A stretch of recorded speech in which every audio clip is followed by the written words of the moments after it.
In 1984, a 19-year-old hardware store employee named Jim was walking from one end of the store to the other when he noticed something odd in one of the aisles. He stopped and stared at it for a second, not really sure what to make of it, before turning around and walking back where he came from to start telling staff and customers that they should evacuate. Little did Jim know, it was already too late, and in a matter of seconds, that building was going to turn into a living hell. But before we get into that story, if you're a fan of the strange, dark, and mysterious delivered in story format, then you've come to the right podcast because that's all we do, and we upload twice a week, once on Monday and once on Thursday. So, if that's of interest to you, please peel all of the bananas in the 5-star review buttons home, but don't take a bite out of any of them. Also, please subscribe to the Mr. Ballen Podcast wherever you listen to podcasts so you don't miss any of our weekly uploads. Okay, let's get into today's story.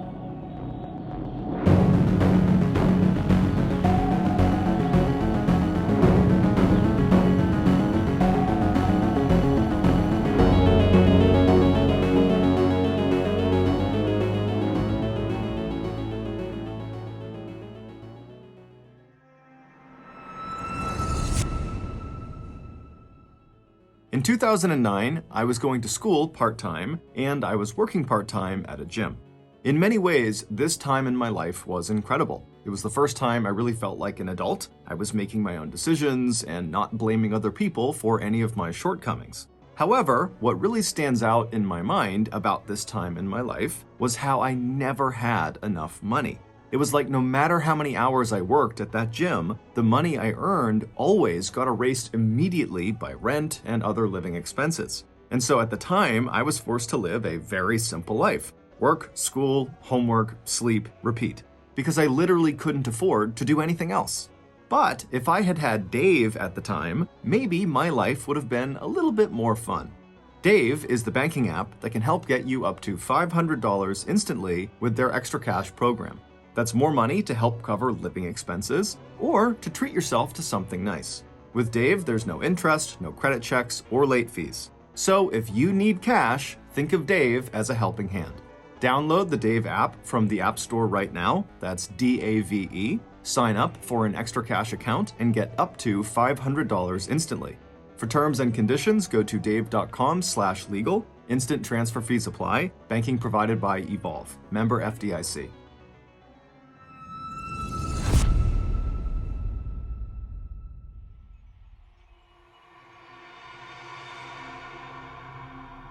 It was October 10th, 1984, in the small California town of South Pasadena.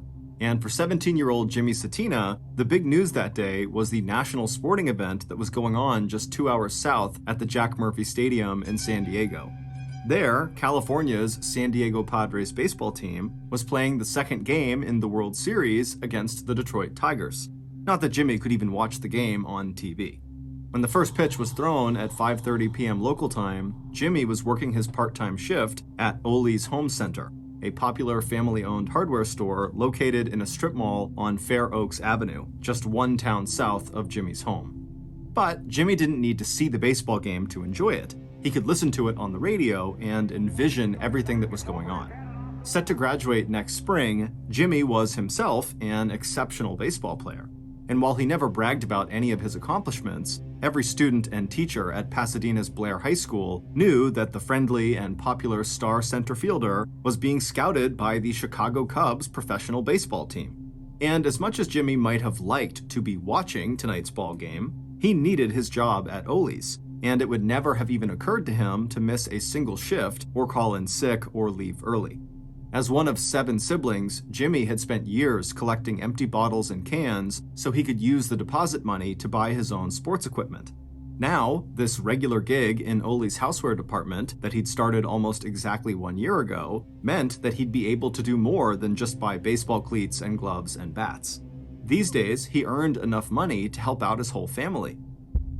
With his paycheck from Ole's, Jimmy would soon be able to purchase the car insurance policy they needed to get the used Volkswagen that was parked in their backyard back out on the road. Still, when Jimmy looked up at the wall clock, he was happy to see that it was already 7:30 p.m. If all went well, he'd be home in about an hour or so. Then he and his older brother could talk baseball. And around the same time that Jimmy was glancing at the clock inside the houseware department, a middle-aged couple and their 2.5-year-old grandson were just pulling into the strip mall parking lot outside of Ole's. Like Jimmy inside, Billy and Ada Deal, the middle-aged couple who had just pulled up, they also knew the hardware store would be closing soon, so they told their grandson, Matthew, that he'd need to wait until after they were done their shopping before they could stop for ice cream at a nearby Baskin-Robbins ice cream parlor. To save time, the grandfather, Billy, would go by himself to the lumber department for the lengths of wood he needed to complete a small home repair project, and his wife, the grandmother, 50-year-old Ada, would take Matthew to the paint department.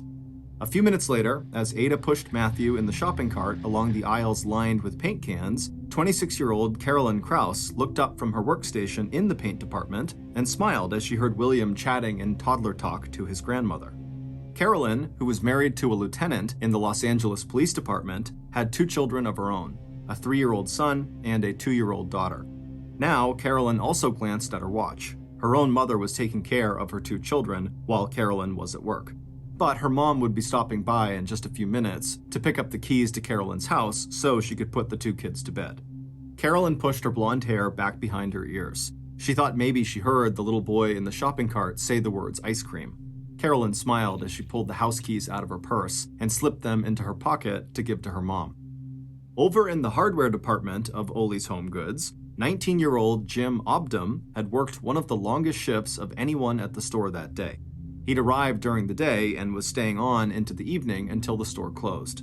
Like Jimmy Satina, Jim Obdam would be glad to get home and catch up on the World Series. The San Diego Padres had lost the first game the night before, but Jim was betting that the Padres would even the score that evening. Just after 8 p.m., Jim Obdam heard a muffled announcement over the store's public address system. He couldn't understand the words, but that was nothing new or surprising. The sound from the speakers was low quality, and it always echoed in the big open space of the store, which was about 1/3 the size of a football field. And Jim was headed to the front of the store anyway, so if there was any news he needed to know, he'd find out soon one way or another. But before Jim could reach the south-facing entrance, he looked sideways into one of the aisles, vaguely aware of something that seemed out of place. That's when he noticed a column of dark smoke in the air that must be rising from one of the display racks. Right away, Jim veered off to his right towards the paint department. He wasn't feeling afraid of the smoke. If there was a fire, it must be a small one that they could extinguish very quickly, and he could already see customers heading towards the exit. But in case that muffled announcement had been an evacuation order, Jim wanted to make sure that all the customers in the store, along with the staff, knew they had to get out. It shouldn't take long, not this close to the time when the store was closing anyway, but he knew how reluctant a lot of people could be to just walk away from a cart full of items they hadn't had a chance to buy yet. So when Jim saw Carolyn at her workstation in the paint department, he just asked her quickly if there were any customers still in her department, and right away she jumped up and told him she would go check. After that, Jim headed towards the hardware department, where he instructed a few customers who were looking at tools to get out as quickly as possible. And that was when he saw a middle-aged woman pushing a small boy who was seated inside of her shopping cart. It was Ada Deal and her grandson Matthew.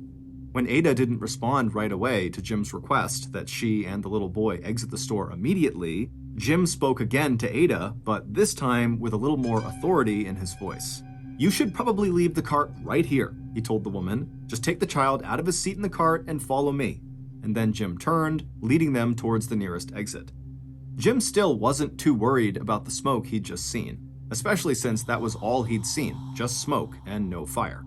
But that changed a moment later when he turned around, and for a few seconds, his brain could not even process what he was seeing. In a matter of minutes, the column of smoke he had seen earlier had turned into a literal wall of flame. And a moment after that, the fire behind him seemed to take off across the ceiling overhead, and the air around him was suddenly so hot it felt like his skin was on fire too. Then Jim heard the heavy steel fire door starting to come down from the ceiling behind him, and Jim felt a jolt of pure fear race through him. Those floor-to-ceiling barriers were only programmed to roll down in the event of a catastrophic fire, one so hot and already so completely out of control that it had already melted the locks in the regular doors. The purpose of this steel fire barricade was to segment the space inside of the open building and confine a fire, especially one that started outside of business hours when the building was empty, to just one part of the building. But if those doors were coming down now, while staff and customers were inside, the barricades cut off access to the fire emergency exits around the edges of the building that led to the outside. Jim had been told that these barricades had doors on them that allowed people to go through them, but with the smoke and the heat in the air all around them, Jim wondered how on earth anyone could find those doors if they were trapped on the wrong side of the barricade. And as Jim is thinking about this, he realized he was all alone. The woman and the little boy she was with, they were nowhere to be seen. A second later, there was a popping noise and the lights in the building went out. When Ada's husband, Billy, heard the muffled announcement come over the public address system at 8 p.m., he was still in the lumber department picking out the 2x4s he planned to buy. Billy could not make out the words he was hearing, but when he looked at his watch and saw the time, he automatically assumed that customers were being reminded that the store was about to close. And Billy could already see people starting to head for the front of the store, some of them just leaving their carts behind them. And even after a young man jumped down from a forklift truck he'd been operating and yelled, "My God, it's a fire!" It was like Billy's mind refused to believe it. Billy felt like nothing could be wrong. He didn't see a fire, and he certainly didn't smell any smoke. But a moment later, Billy saw several people running through a fire door and heading in his direction. Billy took a few quick steps forward until he could actually see through this fire door into the west side of the building. And when he saw the huge cloud of dark smoke, he had only one thought: where was his wife and grandson? Turning around, Billy ran as fast as he could towards the opposite fire door, the one closest to where he knew Ada and Matthew had been shopping. But when he looked behind him, just a few seconds later, back towards that fire door, the cloud of smoke that he had seen had somehow turned into a raging column of flames licking from floor to ceiling. As Billy screamed Ada's name, he was praying that his wife and grandson had already left, heading out to safety through the same front doors they'd used to enter Ole's just 30 minutes earlier. But when Billy looked outside those doors now, all he could see were the flashing lights of a fire truck that had just pulled up to the curb. A few minutes after 8 p.m., when Jim Obden staggered out of the home center through one of the emergency exits, he was covered in soot from the smoke and fire, and his arms, neck, and ears had suffered second and third degree burns. After the lights had gone out, Jim Obden had fallen to his hands and knees, and choking on the smoke in the air, he'd crawled along a wall until, by pure luck, he'd found an emergency fire exit and gotten outside. Now, dazed and disoriented, Jim touched one hand to his wrist, wondering why his skin was so hot. But the skin he touched just peeled right off his arm and fell to the ground. By the time the first 6 firefighters had jumped off Engine 81, flames were hissing and rolling out from under the southeast door of Ole's Home Goods.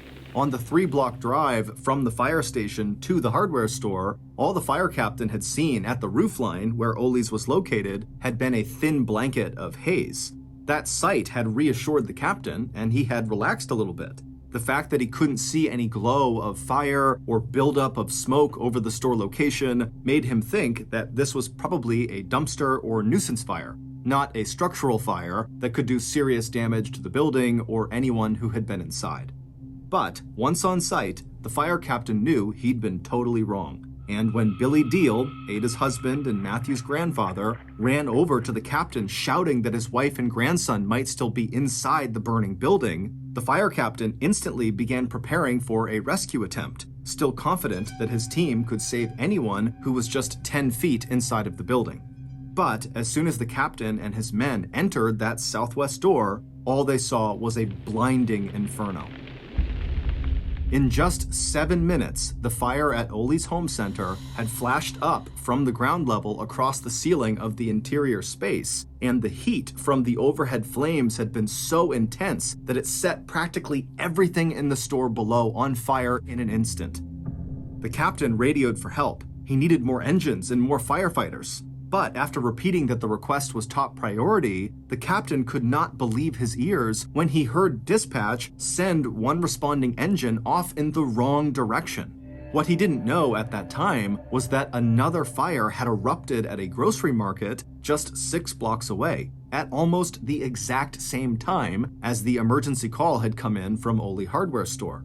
And it would turn out that an hour and 15 minutes before that, a similar fire had erupted 7 miles north of Ole's at yet another food market, this one in Pasadena.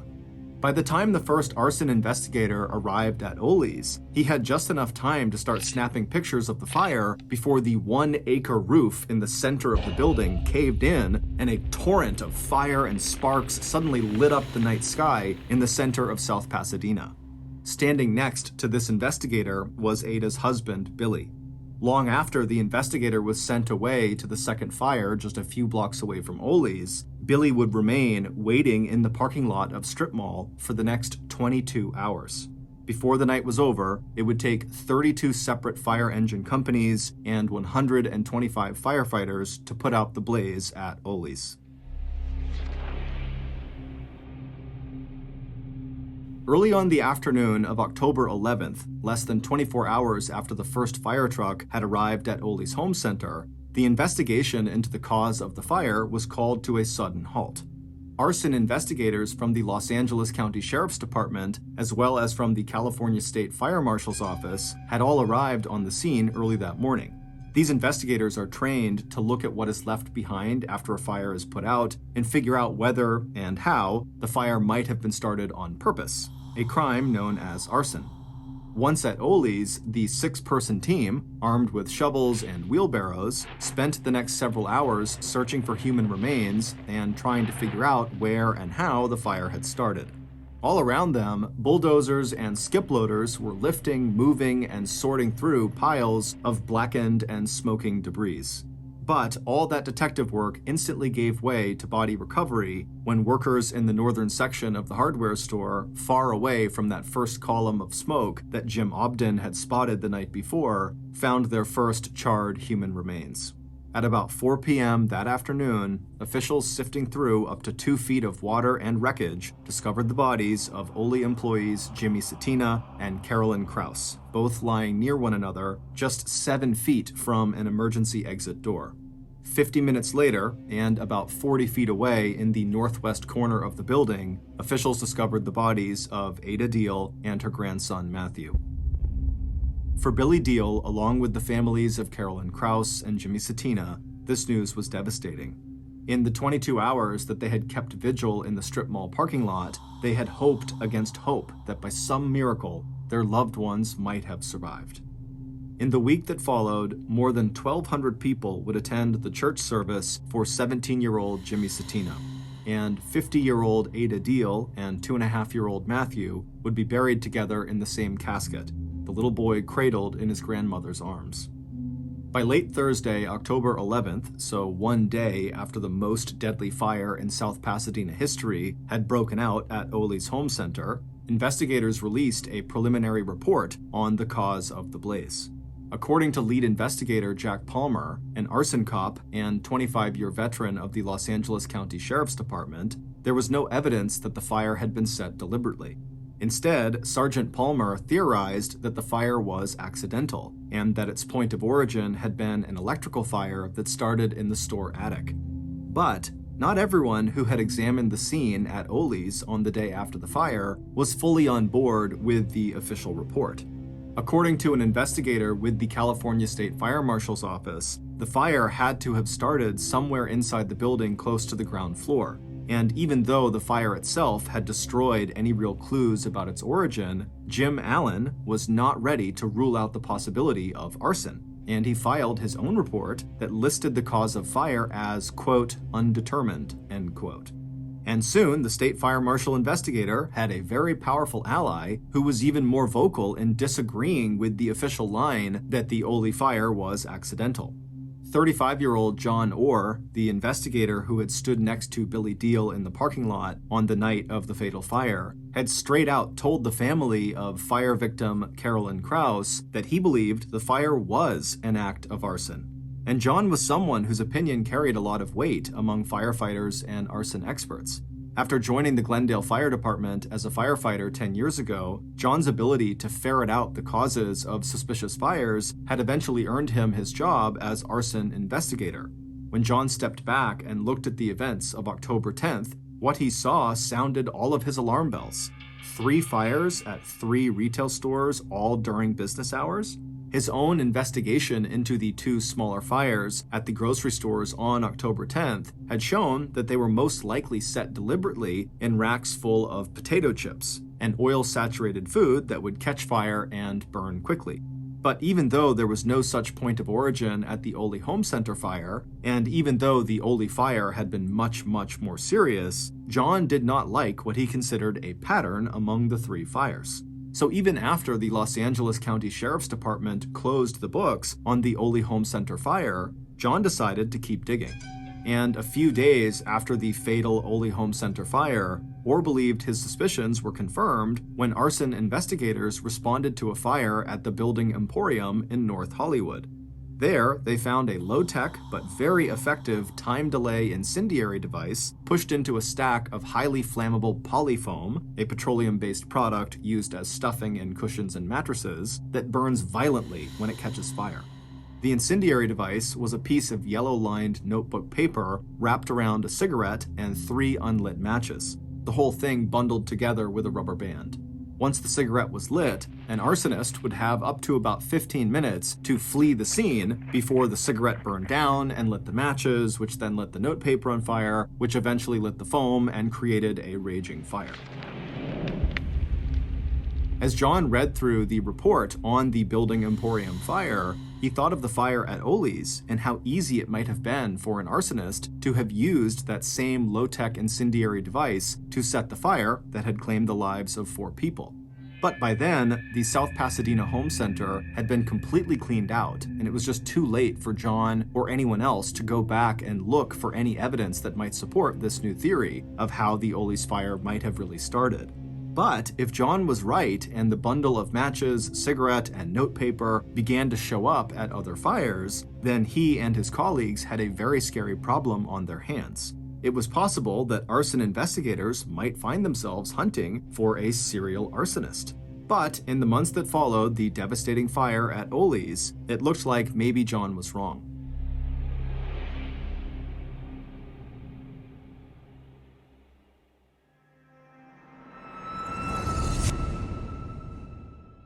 Today, I want to tell you about my favorite shipping platform, ShipStation.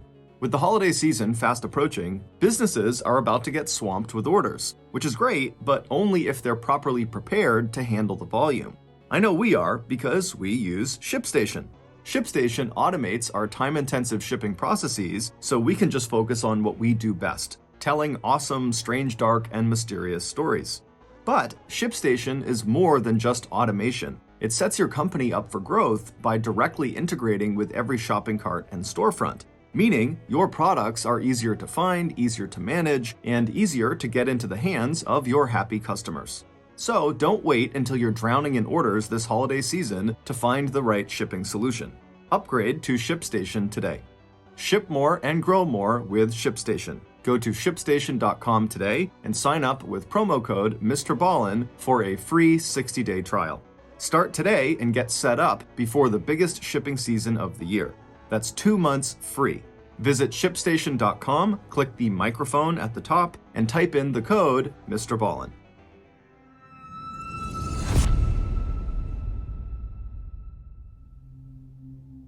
Over the next 3 years, the Glendale Fire Department in Southern California was plenty busy responding to emergency calls. But none of the brush fires, house fires, fires in retail stores, and empty buildings that John investigated between 1984 and 1987 matched the ferocity of the Ole's Home Center fire and the 2 other fires that had all happened nearby and at almost the same time on that same evening of October 10th, 1984. But starting on January 13th, 1987, all that changed. Along a 100-mile stretch of Highway 99 between the cities of Fresno and Bakersfield, California, firefighters responded to more than half a dozen fires in the space of just 3 days. And like the Ollie's hardware fire of October 10, 1984, all the fires occurred in retail stores during business hours, and all the fires appeared to have been set by placing an incendiary device in or near highly flammable foam rubber, styrofoam, or polyurethane.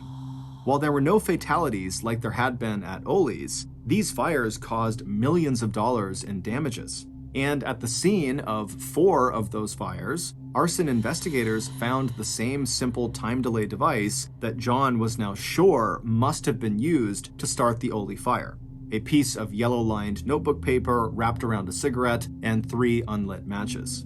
But this time, John was not alone in voicing his suspicions that investigators might be dealing with a serial arsonist.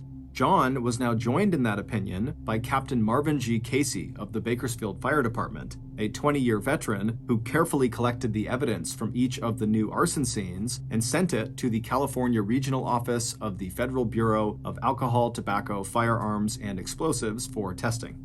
Even though the Bakersfield fires were way out of John's jurisdiction, John watched the cases carefully, glad that the person working them was taking the same approach he himself would have taken. And Captain Casey was even going so far as suggesting that the fires might be the work not only of a serial arsonist, but of an insider. Someone who seemed to know so much about the art of setting fires that he or she might even be a professional firefighter.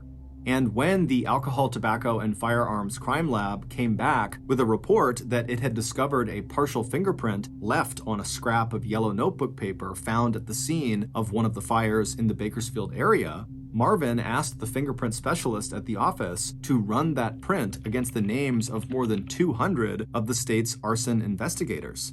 But not only did the office turn down Marvin's request, there were just too many names on that list. The very idea that the fires could have been set by an actual investigator made Marvin an instant outcast among most of the state's tight-knit group of arson investigators. Meanwhile, the fingerprint failed to match any of the prints that were stored in a federal database of known criminals. And once again, if there was a serial arsonist at work, the trail went cold, just as it had a few years after the Ollie's Home Center fire back in 1984. But while John, along with Marvin, insisted on keeping the serial arsonist theory alive, their warnings seemed to fall on deaf ears. In fact, it would take 2 more waves of fires before law enforcement took the theories of John and Marvin seriously enough to set up a new task force to investigate these suspicious and destructive fires that had all broken out within that 2-year period. Calling itself the Pillow Pyro Task Force, this group of arson investigators targeted a criminal they now called, quote, a real pyro, end quote, someone with an uncontrollable need to set more fires. The first wave of fires that prompted the creation of this task force started on March 3, 1989 in Pacific Grove, California, 4 hours north of Bakersfield. That's when area fire departments responded to a series of 6 suspicious fires that all fit the profile of the Bakersfield fires of 1987, as well as the profiles of the fires that had all occurred at nearly the same time in South Pasadena on October 10, 1984, when the Ollie Home Center fire claimed the lives of 4 people. Like those earlier fires, all the Pacific Grove fires happened in retail sites during business hours, and investigators again found evidence of the now familiar time delay incendiary device made from yellow notepaper, a cigarette, and unlit matches, all hidden inside the same highly flammable polyurethane materials.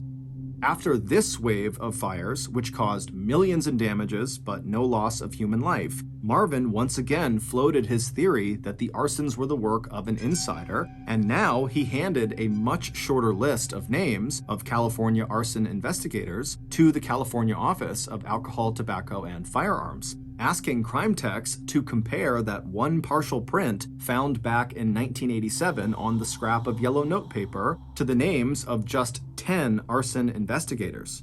Those names represented investigators, which included himself and John, whose work may have taken them to both the Bakersfield and Pacific Grove areas during the times when these suspicious fires had occurred.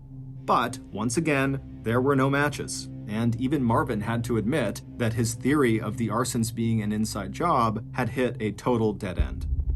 But no sooner had the fires in Pacific Grove cooled off than Southern California was practically lit up by a series of 19 arsons or arson attempts that took place between late June 1990 and early March 1991. This 9-month-long wave began on June 27th with a brush fire that broke out in the College Hills area of Glendale, destroying 30 homes and severely damaging another 37 properties. And this time, it was John who was called to the scene and who eventually uncovered evidence that the devastating College Hills fire had probably been caused by the incendiary device that was by now a signature of the serial arsonist that would soon be the quarry of the Special Pillow Pyro Task Force. More was yet to come in December when 7 retail stores in the Los Angeles and North Hollywood area went up in flames all within 3 weeks of each other, followed in March by 8 suspicious fires in Hollywood, 5 of them set on the same day, March 27th. But even after finding the signature incendiary device that John now believed traced all the way back to 1984 when Ole's home center burned to the ground, it wasn't until April 17, 1991, more than a year after the Pillow Pyro Task Force was formed, and 7 years after the fatal Ole's home center fire, that law enforcement finally got the tip that would eventually help them uncover the identity of one of the most prolific serial arsonists of the 20th century. But first, the Pillow Pyro Task Force had to catch their suspect red-handed, actually setting a fire or somehow revealing themselves as the arsonist. But thanks to a series of human errors early on in the task force's attempts to mount a surveillance operation, catching their suspect in the act took much longer than anyone on the special task force ever expected. Because right after they got their first good piece of information, their suspect was seen stopping at a drugstore to buy cigarettes and matches. The task force surveillance team was horrified to see the suspect look under the back bumper of the car they were driving and discover the location tracking device that the surveillance team had installed to monitor and record their suspect's movements. After being in place for only just a couple of days, the device had come loose, and the suspect had quickly spotted the device antenna that was practically dragging on the ground. Now, not only was the suspect on notice that they were being watched, the publicity surrounding the devastating series of fires in College Hills seemed to have scared the arsonist into putting away their matches, cigarettes, and yellow-lined paper. And for the next several months, all investigators could really do to build their case was to show employees who had been working at the time of various arson fires that had taken place in the last 4 years to see if any of those employees could pick the suspect out of a photo lineup. Even John and his colleague Marvin, who had long suspected the presence of a serial arsonist in Southern California, had no new ideas or information to offer frustrated investigators, except to say, hurry up, because it was only a matter of time before this arsonist would feel compelled to strike again, no matter the risk of discovery. And in the meantime, the Glendale Fire Department had plenty to do, putting out the brush fires that were burning up the surrounding dry fields and hillsides, along with a suspicious fire that had burned down a stage set at Warner Brothers studio in Burbank. The fire at Warner Brothers happened on November 22, 1991, a full 7 months after the Pillow Pyro Task Force had identified its new suspect. If, as John suspected, that fire had actually been the work of that suspect, it meant that their serial arsonist was back in business. And in the end, as John had predicted, it was the arsonist's growing need to go to the scene of the fires they had set that led to the suspect's capture and arrest. Just 1 day after the fire at the Warner Brothers studio, the suspect popped up on the scene of 2 separate arson fires before the location of the fires had become public knowledge, even for someone listening in on an emergency frequency scanner. And by December 4th, 1991, task force investigators were knocking on the door of the so-called Pillow Pyro serial arsonist, whose crimes now included the destruction of millions of dollars worth of property and business revenue, and the fire-related deaths of 4 people back in the fall of 1984 at Ole's. Based on police interviews and evidence discovered in the suspect's car and home, here is a reconstruction of what happened on the night of October 10, 1984, at Ole's home center in South Pasadena, And here is how the arsonist was able to go from that night and set thousands more additional fires throughout Southern California. Back on a cool, clear night in early October 1984, the arsonist stepped through the front doors of Ole's Home Center on Fair Oaks Boulevard. But before setting the fire they had planned so carefully, the arsonist allowed themselves the pleasure of walking through the store aisles and enjoying the open space plan of the building. Not only was this home center filled with material that would catch fire quickly and burn very hot, it had a fire containment system that the arsonist was sure they could hijack in a way that would cause even more terror and destruction. If the plan the arsonist had in mind worked, then the floor-to-ceiling fire doors that were designed to contain a fire that happened after hours when no one was in the store would come down very quickly and maybe even trap inside the burning building some of the customers the arsonist now saw wandering through the aisles. Those customers included a middle-aged woman and a young boy who probably wasn't even 3 years old yet. The arsonist fingered the incendiary device inside of their pocket. It was simple and elegant, and just feeling the cigarette and matches rubber-banded together inside of the piece of rolled-up yellow notepad paper gave the arsonist a thrill of sexual excitement. After planting the device inside of a display of polyurethane cushions, the arsonist would make sure there was just the right combination of air supply and fuel before lighting the cigarette. Then, the arsonist would have 10 to 15 minutes to stroll casually out of the store before the matches and paper caught fire and transferred that small but hot flame into the surrounding foam.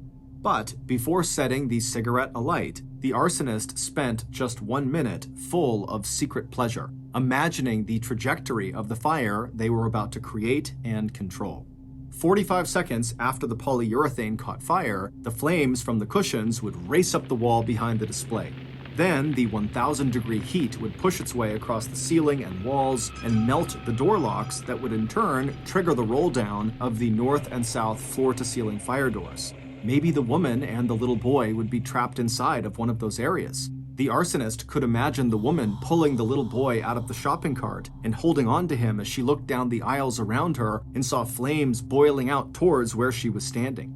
There might be other people trapped in the store, employees and would-be heroes who would understand too late that what they thought was a little smoke was in fact a raging inferno, and they would try to get everyone who was still in the store outside.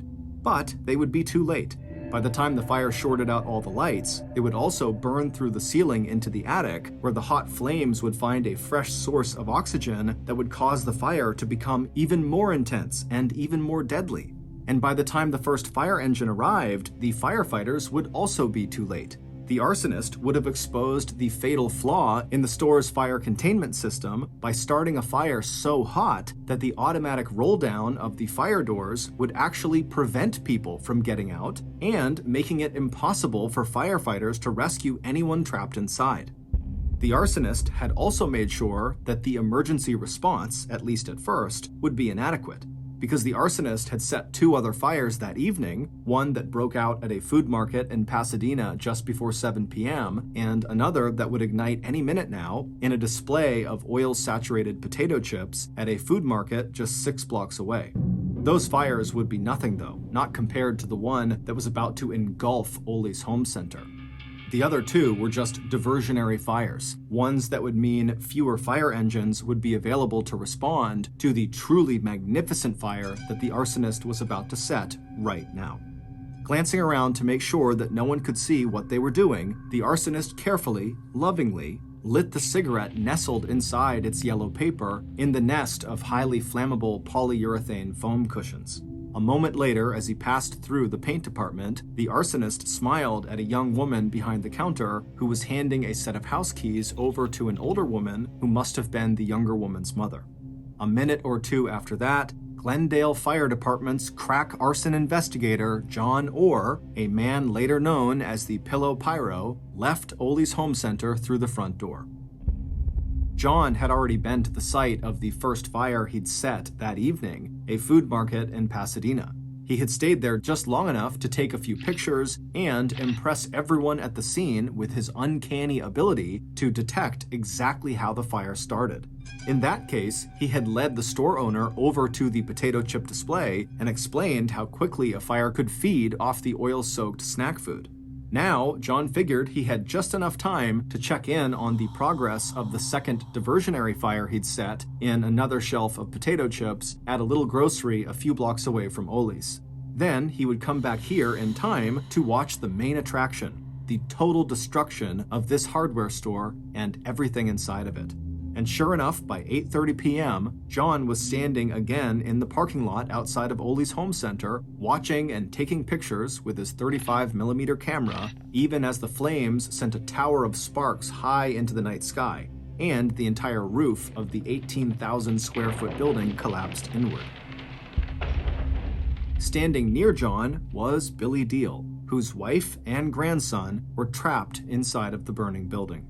Billy was still standing there when the sister of Carolyn Krause, the young woman who had been standing behind the counter in the paint department when John had left the hardware store at about 10 minutes before the fire broke out, approached John.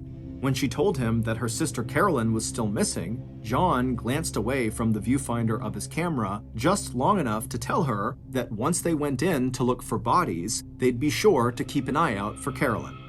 When state investigators arrived at John's house to arrest him 7 years later on the afternoon of December 4th, 1991, they found a black canvas bag belonging to John that contained rubber bands, matches, a pack of cigarettes, and 2 cigarette lighters. And under the floor mat behind the driver's seat in the city car John drove, investigators recovered a pad of yellow-lined notepaper. But it would turn out investigators had already discovered the key pieces of evidence that would eventually put one of California's most respected arson investigators behind bars. The problem was they had dismissed those early clues as just too unbelievable to pursue, and possibly too damaging to their own public image. Because, going all the way back to 1987, Captain Marvin Casey from the Bakersfield Fire Department had very solid grounds for suspecting that the wave of fires, first in the Fresno area and 2 years later in the Pacific Grove area, were the work of a professional firefighter. Because when Marvin had mapped out the time and location of those fires, he had discovered that each wave was clustered around a regional conference attended by state arson investigators, including John Orr.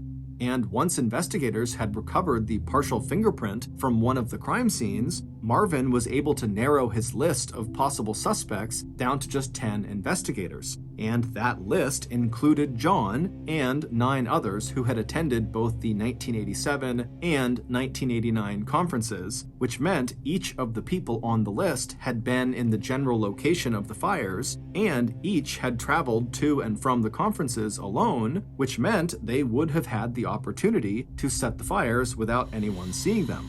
But due to a mistake at the Bureau of Alcohol, Tobacco, and Firearms Crime Lab, crime techs failed to match the recovered print to the print they had on file for John Orr.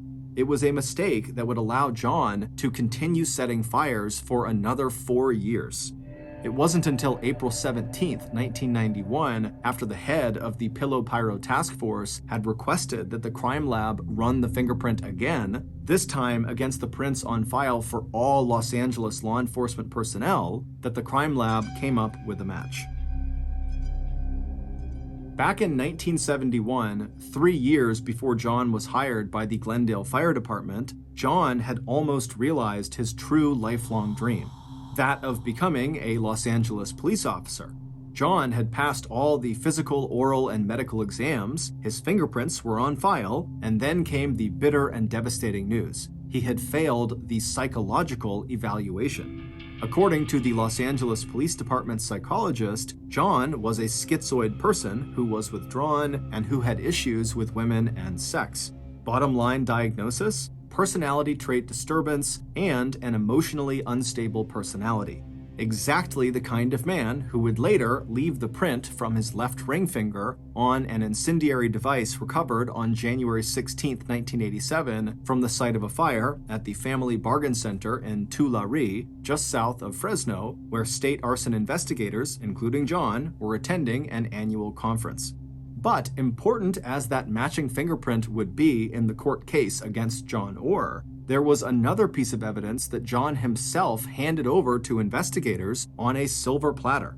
That piece of evidence was the manuscript of a fact-based book John was writing about an arsonist who lived in the Los Angeles area and whose crimes bore striking similarities to actual events in John's own life. John had started writing the book back in 1990, and it wasn't long before he was sending out letters to editors and publishers asking if they would buy it.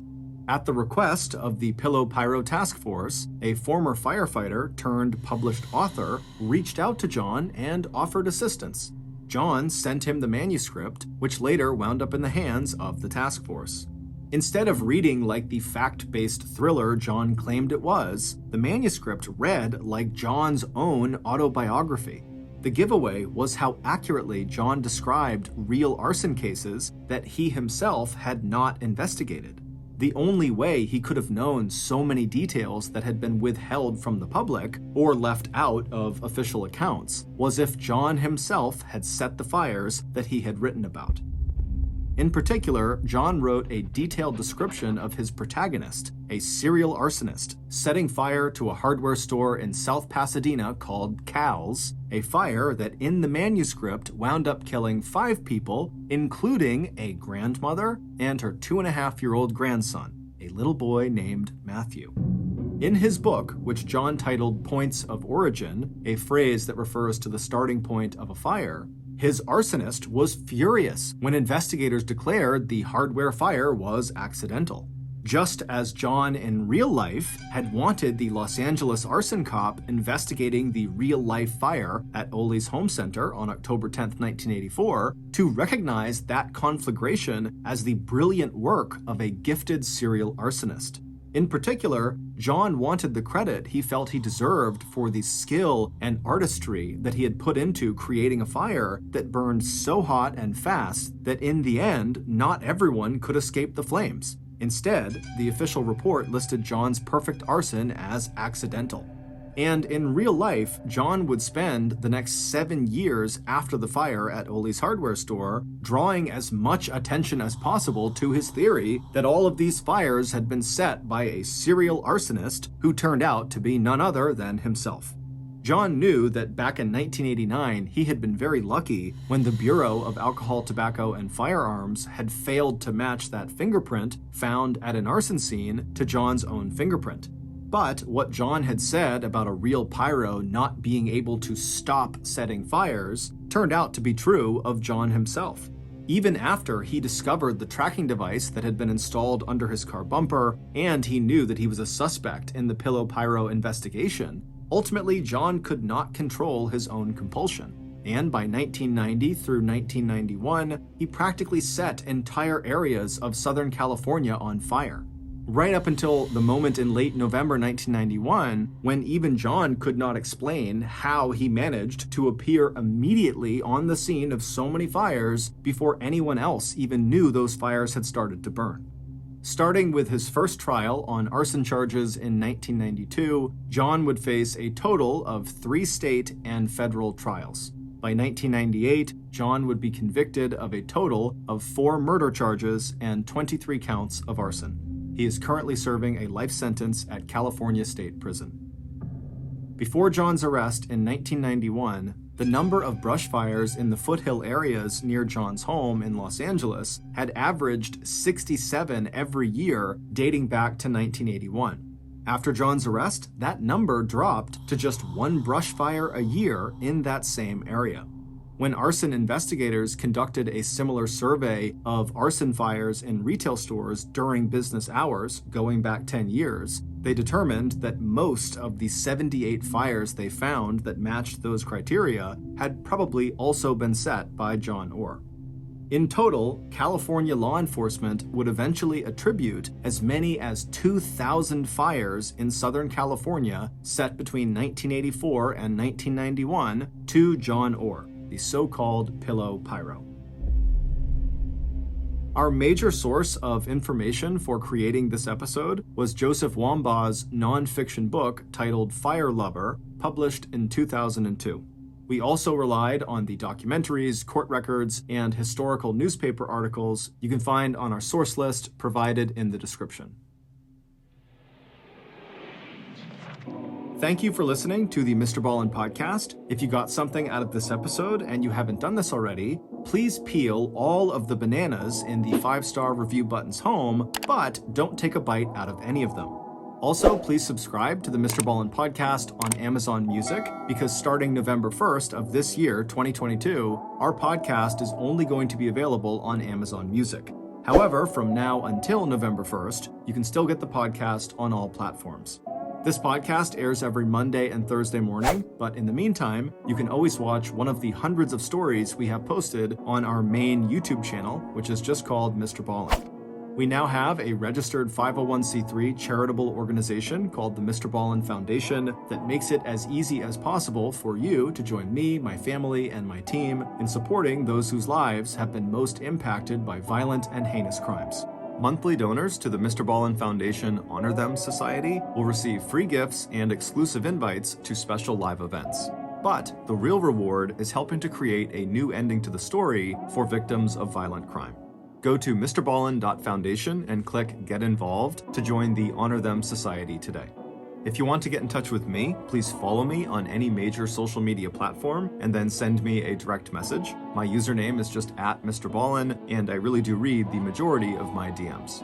Lastly, we have some really cool merchandise, so head on over to shopmrballen.com to have a look. So that's going to do it. I really appreciate your support. Until next time, see ya.